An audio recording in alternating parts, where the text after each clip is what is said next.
El jardín secreto. D. G. K. Chesterton. Arístides Valentín, jefe de la policía de París, llegó tarde a la cena, y algunos de sus huéspedes estaban ya en casa.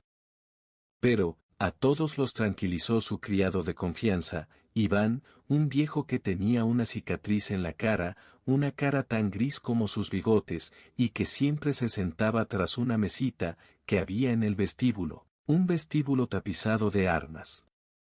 La casa de Valentín era tal vez tan célebre y singular como el amo. Era una casa vieja, de altos muros y álamos tan altos que casi sobresalían, vistos desde el Sena, pero la singularidad y acaso el valor policíaco de su arquitectura estaba en esto, que no había más salida a la calle, que aquella puerta del frente, resguardada por Iván y por la armería. El jardín era amplio y complicado, y había varias salidas de la casa al jardín. Pero el jardín no tenía acceso al exterior, y lo circundaba un paredón enorme, liso, inaccesible, con púas en las bardas. No era un mal jardín, para los esparcimientos de un hombre, a quien cientos de criminales habían jurado matar. Según Iván explicó a los huéspedes, el amo había anunciado por teléfono, que asuntos de última hora, le obligaban a retrasarse unos 10 minutos. En verdad, estaba dictando algunas órdenes sobre ejecuciones y otras cosas desagradables de este trabajo. Y aunque tales menesteres le eran profundamente repulsivos, siempre los atendía con la necesaria exactitud. Tenaz en la persecución de los criminales, era muy suave a la hora del castigo. Desde que había llegado a ser la suprema autoridad policíaca de Francia, y en gran parte de Europa, había empleado honorablemente su influencia en el empeño de mitigar las penas y purificar las prisiones. Era uno de esos librepensadores humanitarios que hay en Francia. Su única falta consiste en que su perdón suele ser más frío que su justicia. Valentín llegó. Estaba vestido de negro, llevaba en la solapa un botoncito rojo. Era una elegante figura. Su barbilla negra tenía ya algunos toques grises. Atravesó la casa y se dirigió inmediatamente a su estudio, situado en la parte posterior. La puerta que daba al jardín estaba abierta. Muy cuidadosamente, guardó con llave su estuche en el lugar acostumbrado, y se quedó unos segundos contemplando la puerta abierta hacia el jardín. La luna llena luchaba con los jirones de nubes tempestuosas. Y Valentín la consideraba con una emoción anhelosa, poco habitual en naturalezas tan científicas como la suya. ¿Acaso, estas naturalezas poseen el don psíquico de prever los más tremendos trances de su existencia? Pero pronto, se recobró de aquella vaga inconsciencia, recordando que había llegado con retraso, y que sus huéspedes le estarían esperando. Al entrar en el salón, se dio cuenta al instante de que, por lo menos, su huésped de honor aún no había llegado. Distinguió a las otras figuras importantes de su pequeña sociedad, a Lord Galloway, el embajador inglés, un viejo colérico con una cara roja como amapola, que llevaba la banda azul de la jarretera, a Lady Galloway, sutil como una hebra de hilo, con los cabellos argentados, y la expresión sensitiva y superior. Vio también a su hija, Lady Margaret Graham, pálida y preciosa muchacha, con cara de hada y cabellos color de cobre. Vio, a la duquesa de Mont Saint-Michel, de ojos negros, opulenta, con sus dos hijas, también opulentas y ojinegras. Vio al doctor Simon, típico científico francés, con sus gafas, su barbilla oscura, la frente partida por aquellas arrugas paralelas, que son el castigo de los hombres de ceño altanero, puesto que proceden de mucho levantar las cejas. Vio al padre Brown, de Cobole, en Essex, a quien había conocido en Inglaterra recientemente. Vio, tal vez con mayor interés que a todos los otros, a un hombre alto, con uniforme, que acababa de inclinarse ante los Galloway, sin que éstos contestaran a su saludo muy calurosamente. Era el comandante O'Brien, de la Legión Francesa extranjera. Tenía un aspecto entre delicado y fanfarrón, iba todo afeitado, el cabello oscuro, los ojos azules, y como parecía propio en un oficial, de aquel famoso regimiento de los victoriosos fracasos, y los afortunados suicidios, su aire era a la vez atrevido y melancólico.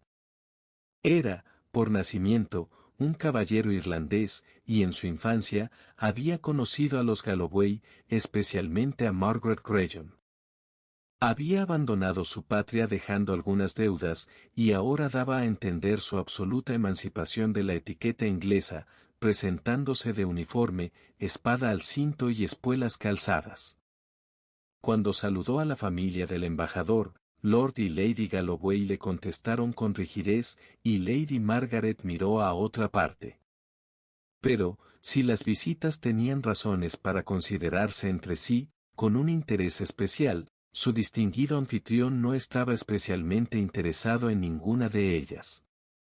Por lo menos, ninguna de ellas era a sus ojos, el convidado de la noche. Valentín esperaba, por ciertos motivos, la llegada de un hombre de fama mundial, cuya amistad se había ganado, durante sus victoriosas campañas policíacas en los Estados Unidos.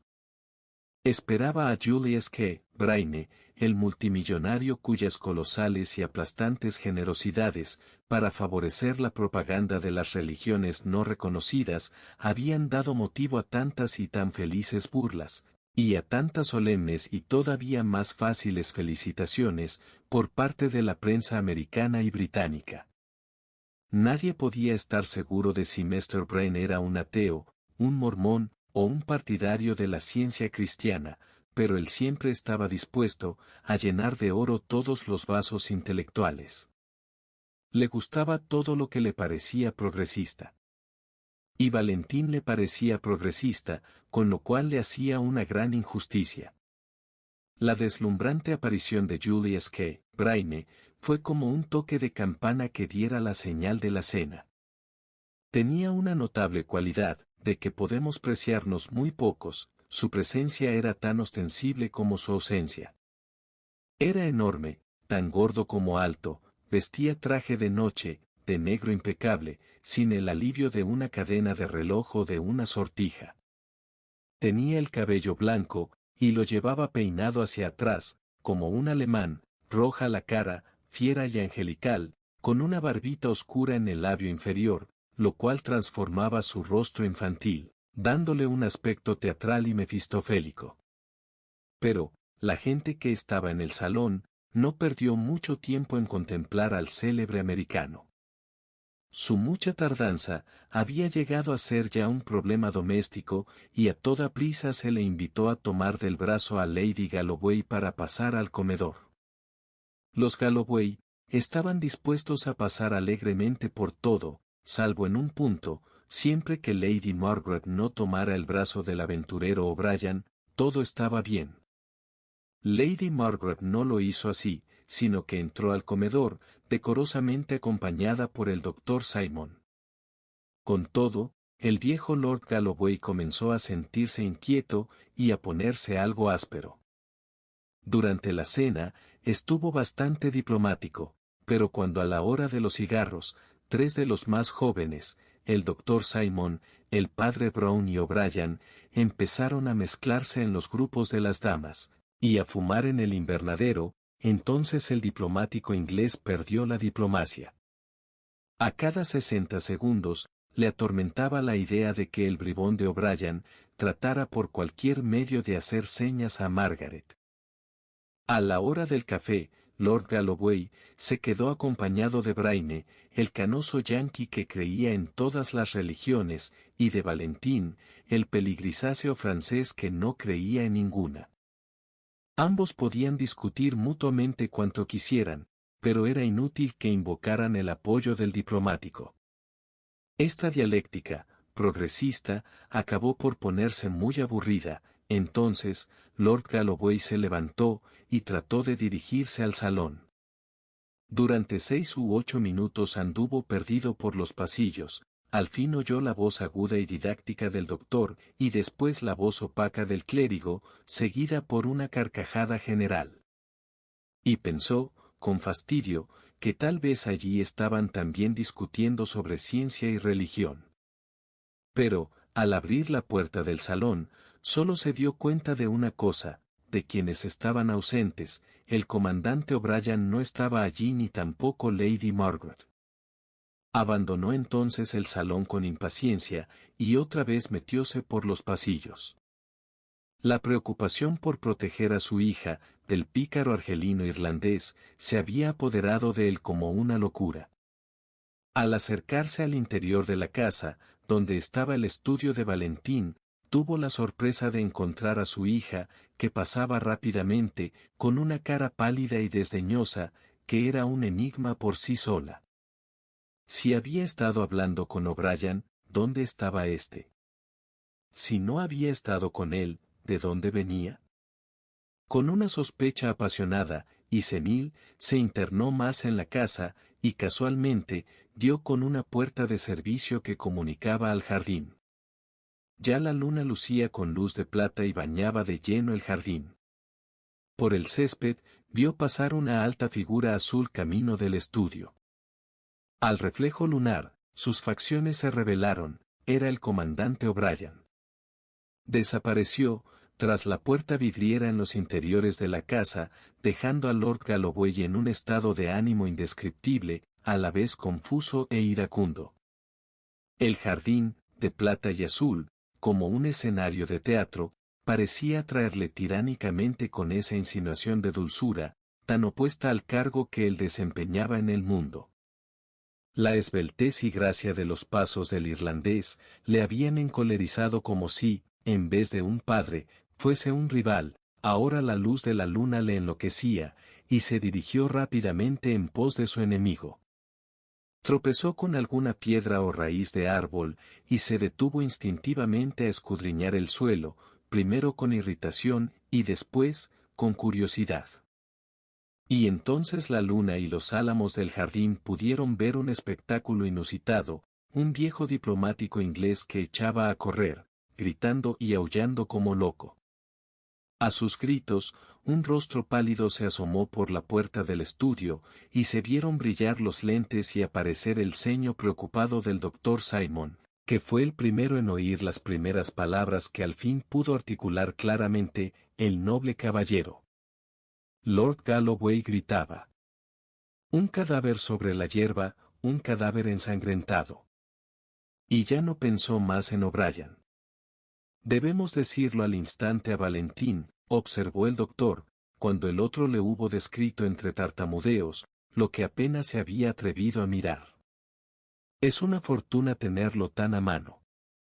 En este instante, atraído por las voces, el gran detective entraba en el estudio. La típica transformación que se operó en él fue algo casi cómico. Había acudido al sitio con el cuidado de un huésped, y de un caballero, que se figura que alguna visita, o algún criado se ha puesto malo. Pero cuando le dijeron que se trataba de un hecho sangriento, al instante tornóse grave, importante, y tomó el aire de hombre de negocios, porque, después de todo, aquello, por abominable e insólito que fuera, era su negocio. Amigos míos, dijo, mientras se encaminaba hacia el jardín, es muy extraño que, tras de haber andado por toda la tierra a caza de enigmas, se me ofrezca uno en mi propio jardín. ¿Dónde está? No sin cierta dificultad cruzaron el césped, porque había comenzado a levantarse del río una ligera niebla. Guiados por el espantado Galloway, encontraron al fin el cuerpo, hundido entre la espesa hierba. Era el cuerpo de un hombre muy alto y de robustas espaldas. Estaba boca abajo, vestido de negro, y era calvo, con un escaso vello negro aquí y allá. De su cara, manaba una serpiente roja de sangre. Por lo menos, dijo Simon con una voz profunda y extraña, por lo menos no es ninguno de los nuestros. Examínele usted, doctor, ordenó con cierta brusquedad Valentín. Bien pudiera no estar muerto. El doctor se inclinó. No está enteramente frío, pero me temo que sí completamente muerto, dijo. Ayúdenme ustedes a levantarlo. Lo levantaron cuidadosamente hasta 1 pulgada del suelo, y al instante se disiparon, con espantosa certidumbre, todas sus dudas. La cabeza se desprendió del tronco. Había sido completamente cortada. El que había cortado aquella garganta, había quebrado también las vértebras del cuello. El mismo Valentín, se sintió algo sorprendido. El que ha hecho esto es tan fuerte como un gorila, murmuró.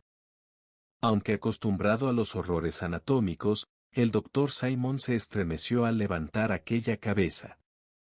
Tenía algún arañazo por la barba y la mandíbula, pero la cara estaba sustancialmente intacta. Era una cara amarilla, pesada, a la vez hundida e hinchada, nariz de halcón, párpados inflados, la cara de un emperador romano prostituido, con ciertos toques de emperador chino. Todos los presentes, parecían considerarle con la fría mirada del que mira a un desconocido. Nada más había de notable en aquel cuerpo, salvo que, cuando le levantaron, vieron claramente el brillo de una pechera blanca manchada de sangre. Como había dicho el doctor Simon, aquel hombre no era de los suyos, no estaba en la partida, pero bien podía haber tenido el propósito de venir a hacerles compañía, porque vestía el traje de noche propio del caso. Valentín se puso de rodillas, se echó sobre las manos, y en esa actitud anduvo examinando con la mayor atención profesional la hierba y el suelo, dentro de un contorno de 20 yardas, tarea en que fue asistido menos concienzudamente por el doctor, y sólo convencionalmente por el lord inglés. Pero sus penas no tuvieron más recompensa que el hallazgo de unas cuantas ramitas partidas o quebradas en trozos muy pequeños, que Valentín recogió para examinar un instante, y después arrojó. Unas ramas, dijo gravemente, unas ramas y un desconocido decapitado, es todo lo que hay sobre el césped. Hubo un silencio casi humillante, y de pronto el agitado Galloway gritó. ¿Qué es aquello? ¿Aquello que se mueve junto al muro? A la luz de la luna se veía, en efecto, acercarse una figura pequeña como con una enorme cabeza, pero lo que de pronto parecía un duende, resultó ser el inofensivo curita, a quien habían dejado en el salón. Advierto, dijo con mesura, que este jardín no tiene puerta exterior. ¿No es verdad?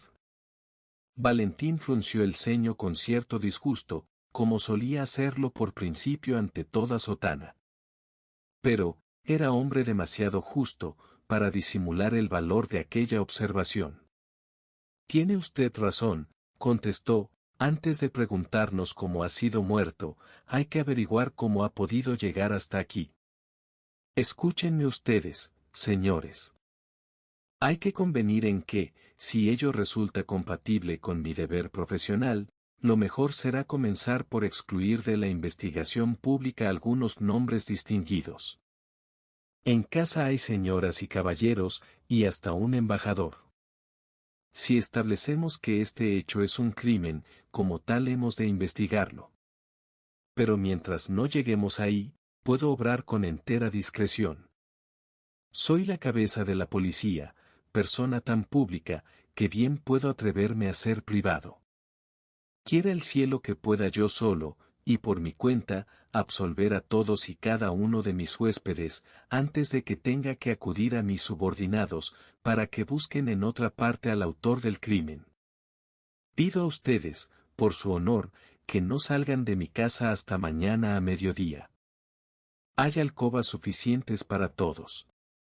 Simon, ya sabe usted dónde está Iván, mi hombre de confianza, en el vestíbulo. Dígale usted que deje a otro criado de guardia, y venga al instante. Lord Galloway, usted es, sin duda, la persona más indicada para explicar a las señoras lo que sucede, y evitar el pánico. También ellas deben quedarse. El padre Brown y yo vigilaremos entre tanto el cadáver. El doctor Simon se dirigió a la armería y dio la voz de alarma a Iván, el detective privado de aquel detective público. Galloway fue al salón y comunicó las terribles nuevas con bastante tacto, de suerte que cuando todos se reunieron allí, las damas habían pasado ya, del espanto al apaciguamiento. Entretanto, el buen sacerdote y el buen ateo permanecían uno a la cabeza, y otro a los pies del cadáver, inmóviles, bajo la luna, estatuas simbólicas de dos filosofías de la muerte. Iván, el hombre de confianza, del detective, salió de la casa disparado como una bala de cañón, y vino corriendo sobre el césped hacia Valentín, como perro que acude a su amo. Su cara lívida, parecía vitalizada con aquel suceso policíaco doméstico, y con una solicitud casi repugnante, pidió permiso a su amo para examinar los restos. Sí, Iván, haz lo que gustes, pero no tardes, debemos llevar dentro el cadáver. Iván levantó aquella cabeza, y casi la dejó caer. ¿Cómo? Exclamó, esto no puede ser. ¿Conoce usted a este hombre, señor? No, repuso Valentín, indiferente, más vale que entremos. Entre los tres, depositaron el cadáver sobre un sofá del estudio, y después se dirigieron al salón. El detective, sin vacilar, se sentó tranquilamente junto a un escritorio, su mirada era la mirada fría del juez. Trazó algunas notas rápidas en un papel, y preguntó después concisamente. ¿Están presentes todos? Falta Mr. Brain, dijo la duquesa de Mont Saint-Michel, mirando en derredor. Sí, dijo Lord Galloway, con áspera voz, y creo que también falta Mr. Neil O'Brien. Yo lo vi pasar por el jardín, cuando el cadáver estaba todavía caliente. Iván, dijo el detective, ve a buscar al comandante O'Brien y a Mr. Brain. A este lo dejé en el comedor acabando su cigarro. El comandante O'Brien creo que anda paseando por el invernadero, pero no estoy seguro.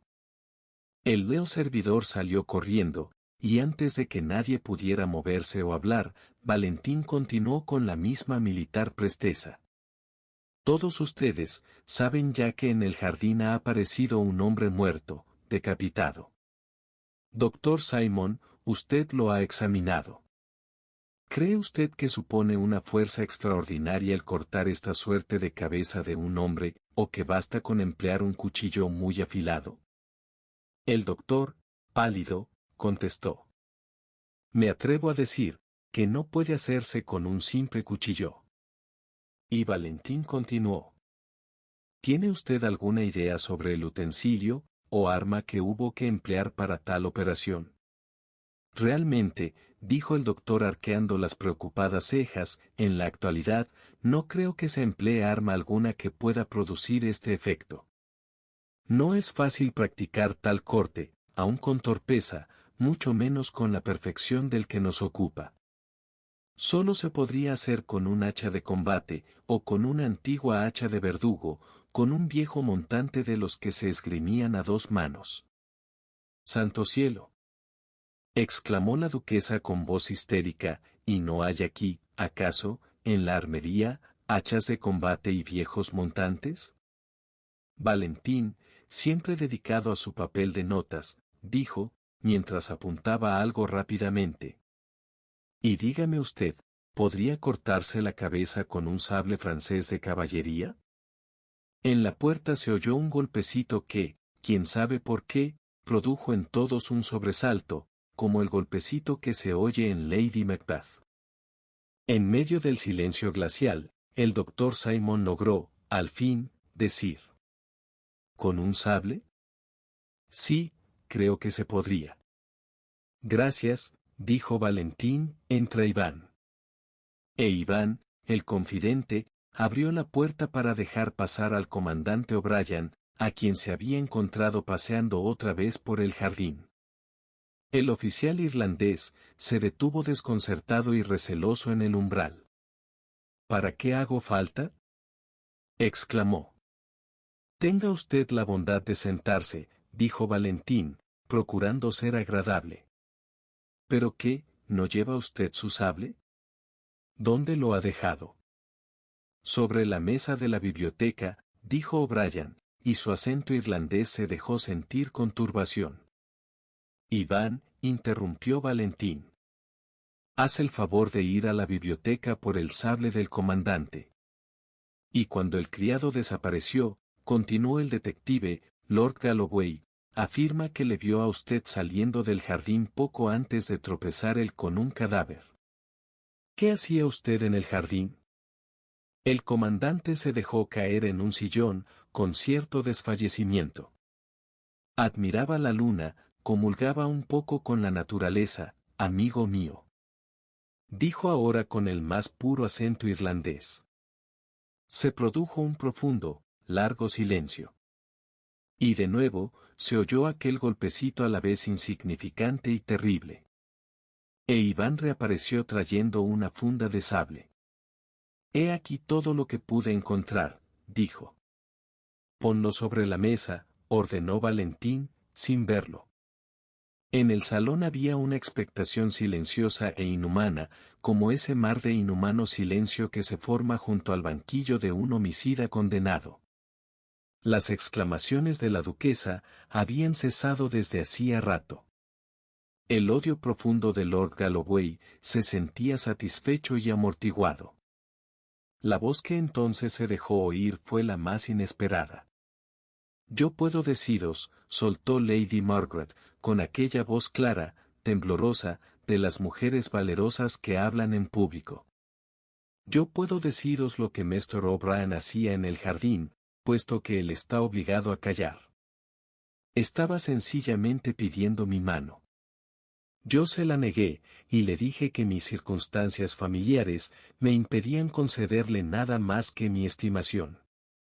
Él no pareció muy contento, mi estimación no le importaba gran cosa. Pero ahora, añadió con débil sonrisa, ahora no sé, si mi estimación le importará tan poco como antes, vuelvo a ofrecérsela. Puedo jurar, en todas partes, que este hombre no cometió el crimen.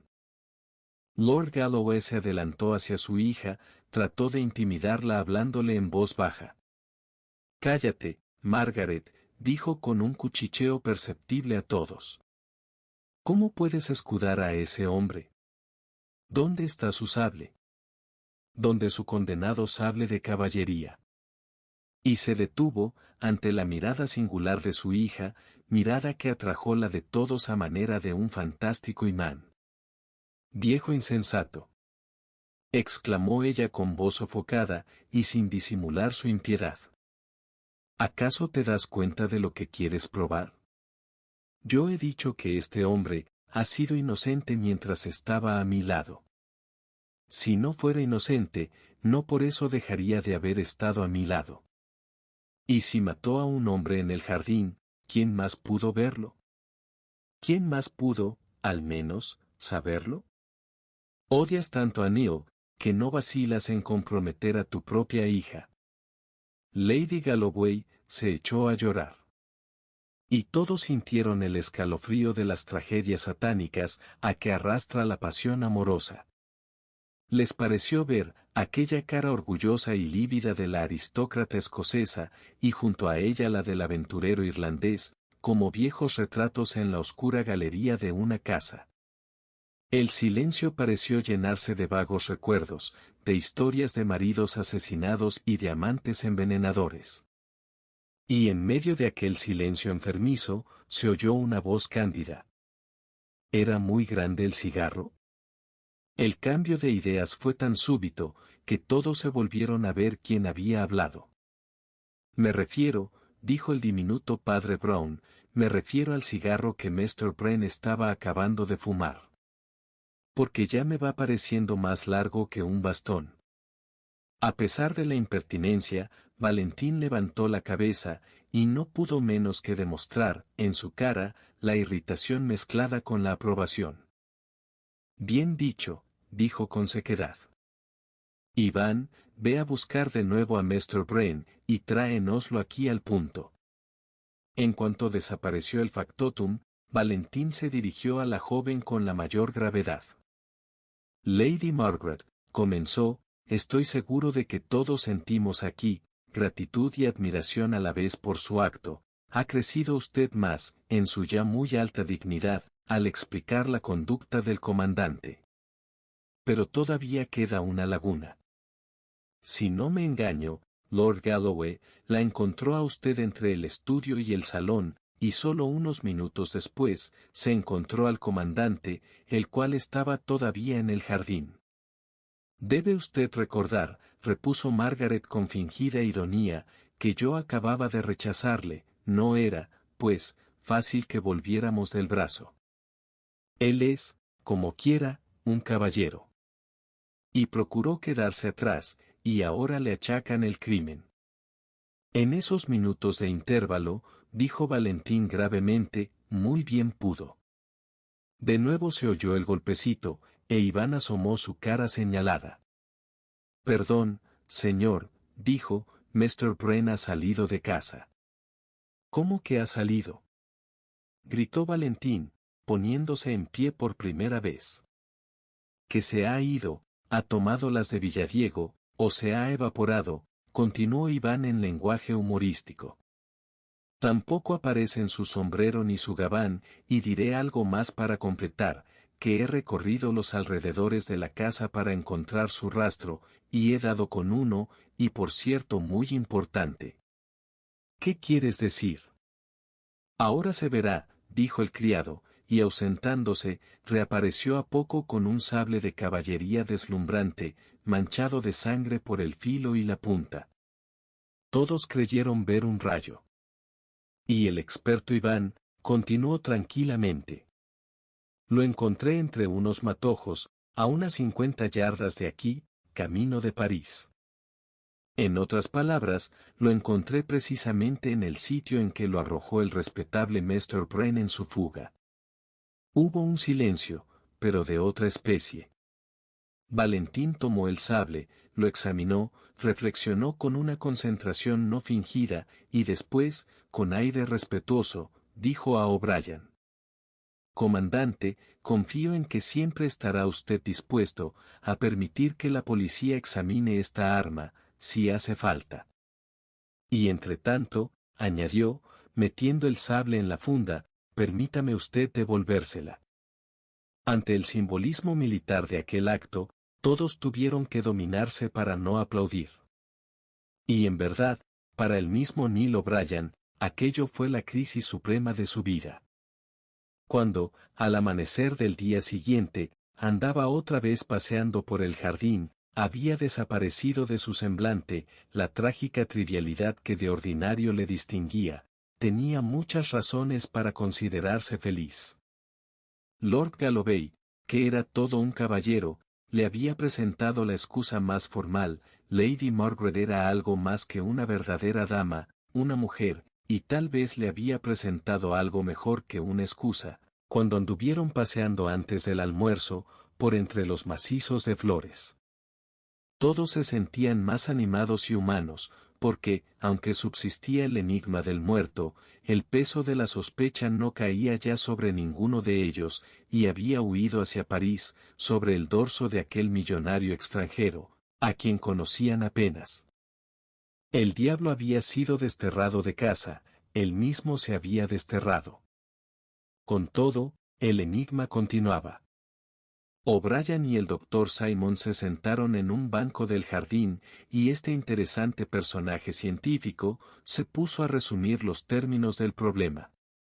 Pero no logró hacer hablar mucho a O'Brien, cuyos pensamientos iban hacia más felices regiones. No puedo decir que me interese mucho el problema, dijo francamente el irlandés, sobre todo ahora que aparece muy claro. Es de suponer que Brain odiaba a ese desconocido por alguna razón, lo atrajo al jardín, y lo mató con mi sable. Después, huyó a la ciudad, y por el camino arrojó el arma.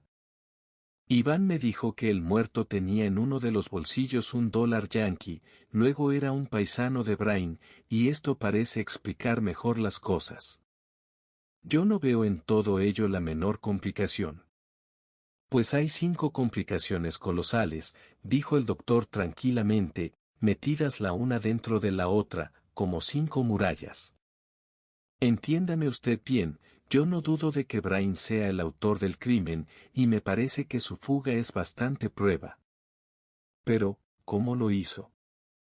He aquí la primera dificultad, ¿cómo puede un hombre matar a otro, con un sable tan pesado como este, cuando le es mucho más fácil, emplear una navaja de bolsillo y volvérsela a guardar después?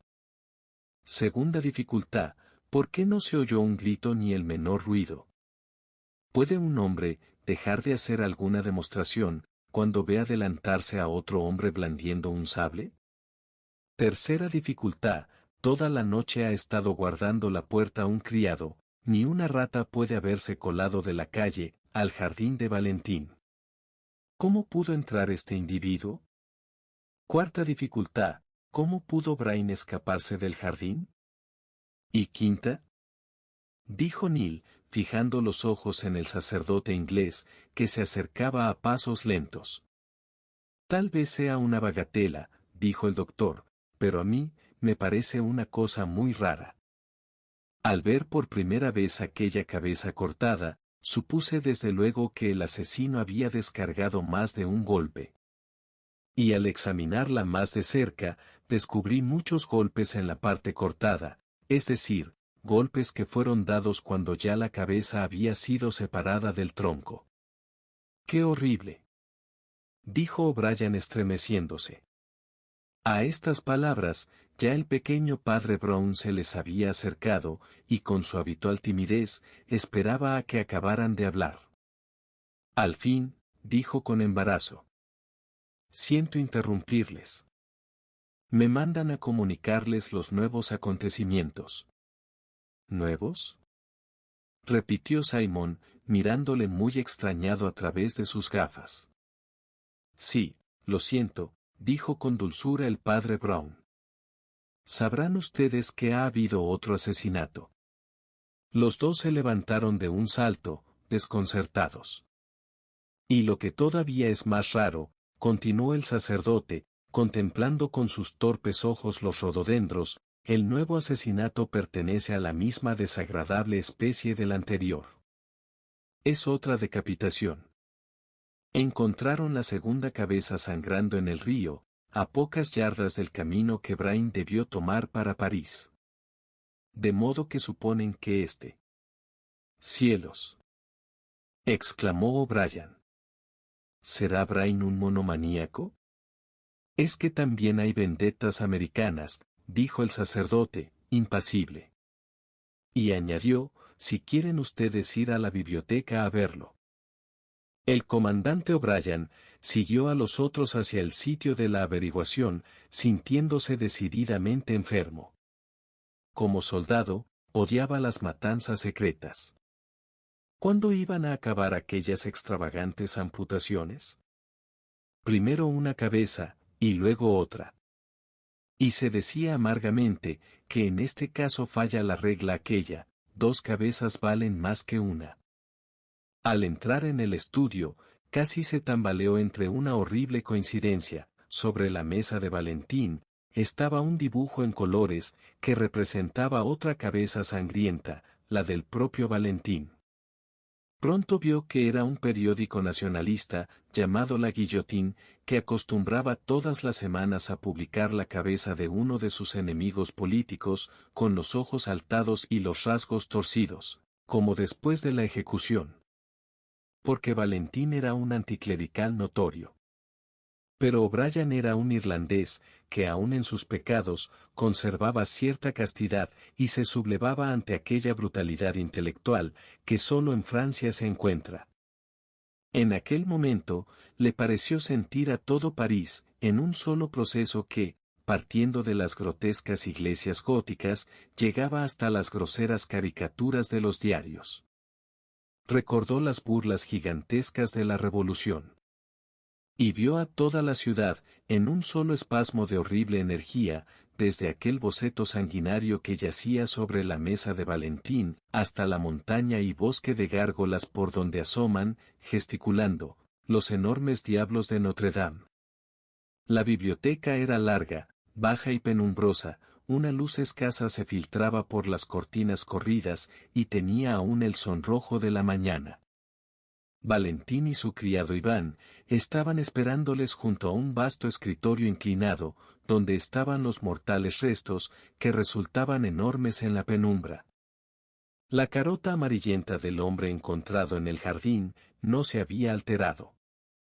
La segunda, encontrada entre las cañas del río aquella misma mañana, escurría un poco. La gente de Valentín andaba ocupada en buscar el segundo cadáver, que tal vez flotaría en el río. El padre Brown, que no compartía la sensibilidad de O'Brien, acercóse a la segunda cabeza y la examinó con minucia de cegatón. Apenas era más que un montón de blancos y húmedos cabellos, irisados de plata y rojo, en la suave luz de la mañana, la cara, un feo tipo sangriento y acaso criminal, se había estropeado mucho, al ser arrastrada por el agua. Buenos días, comandante O'Brien, dijo Valentín con apacible cordialidad. Supongo que ya tiene usted noticia del último experimento en carnicería de Brain. El padre Brown continuaba inclinado sobre la cabeza de cabellos blancos y dijo, sin cambiar de actitud. Por lo visto, es enteramente seguro que también esta cabeza la cortó Brain. Es cosa de sentido común, al menos, repuso Valentín con las manos en los bolsillos. Ha sido encontrada a poca distancia de la otra, y tal vez cortada con la misma arma, que ya sabemos que se llevó consigo. Sí, ya lo sé, contestó sumiso el padre Brown.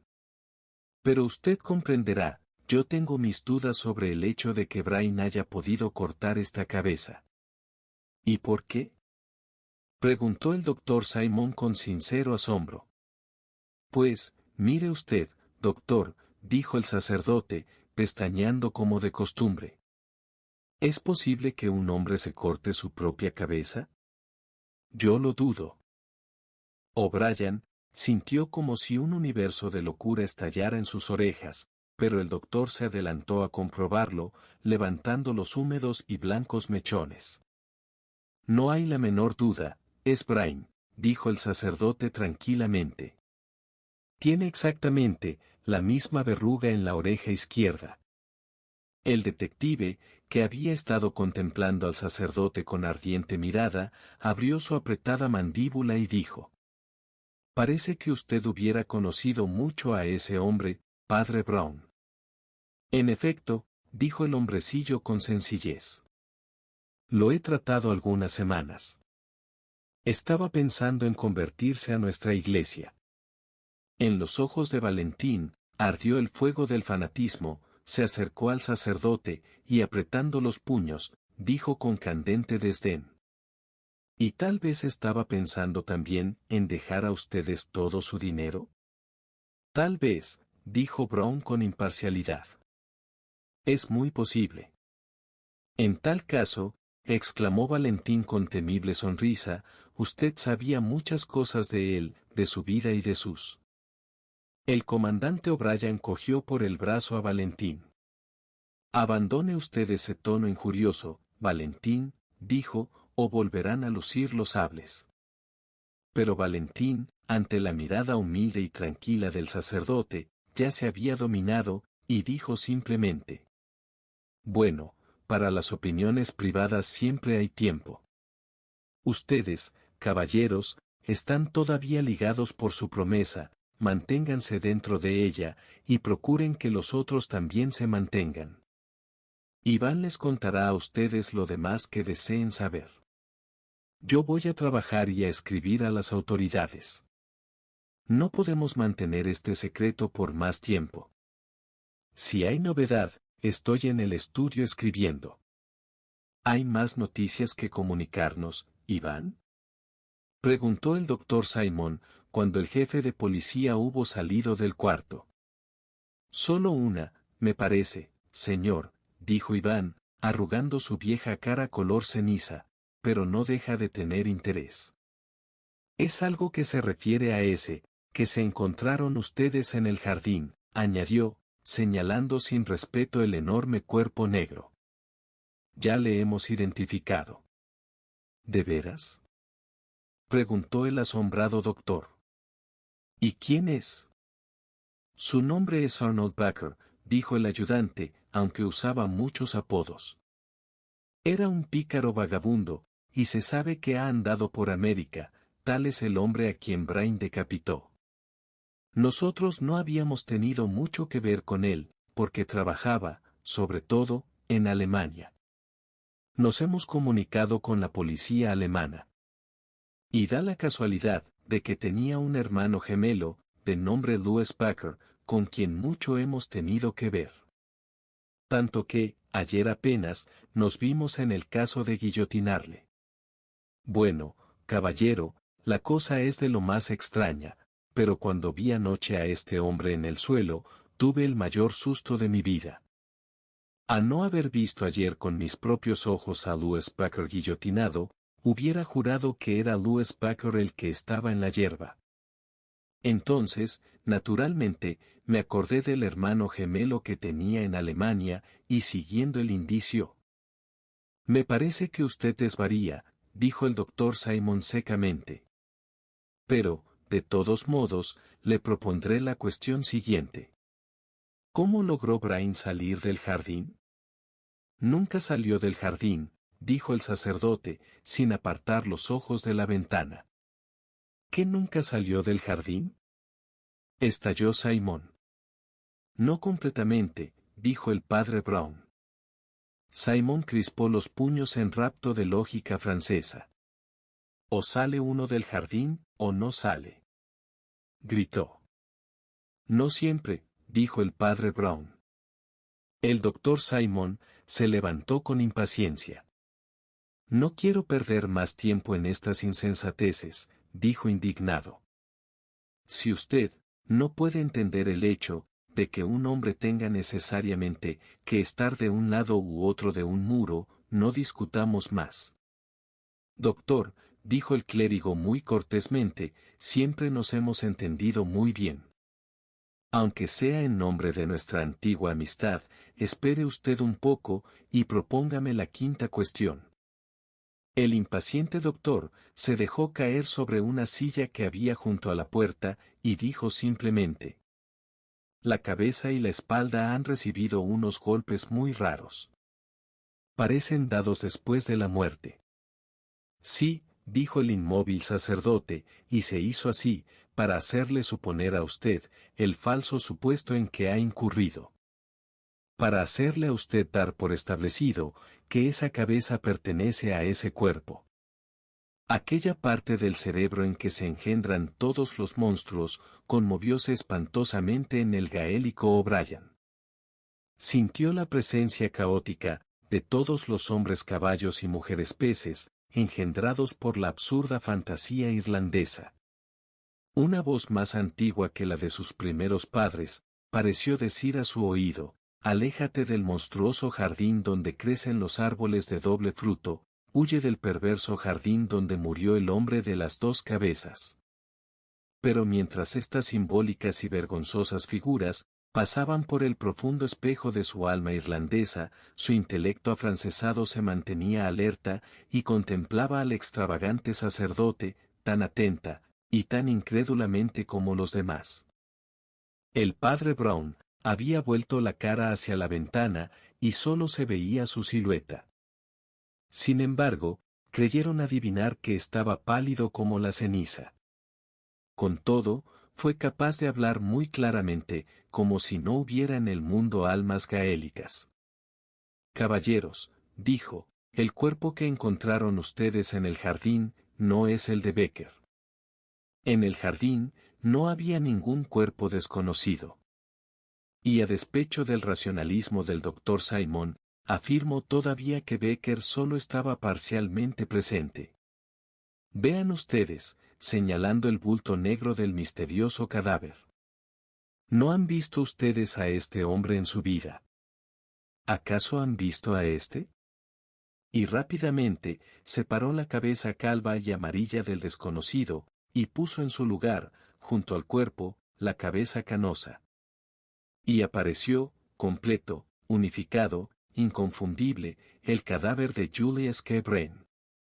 El asesino, continuó Brown tranquilamente, cortó la cabeza a su enemigo, y arrojó el sable por encima del muro. Pero era demasiado ladino para solo arrojar el sable. También arrojó la cabeza por sobre el muro. Y después, no tuvo más trabajo que el de ajustarle otra cabeza al tronco, y, según procuró sugerirlo insistentemente en su investigación privada, todos ustedes se imaginaron que el cadáver era el de un hombre totalmente nuevo. Ajustarle otra cabeza, dijo O'Brien espantado. ¿Qué otra cabeza? Las cabezas no se dan en los arbustos del jardín, supongo. No, dijo el padre Brown secamente, mirando sus botas. Solo se dan en un sitio. Se dan junto a la guillotina, donde Arístides Valentín, el jefe de la policía, estaba apenas una hora antes del asesinato. Amigos míos, escuchadme un instante, antes de que me destrocéis. Valentín es un hombre honrado, si esto es compatible con estar loco por una causa disputable.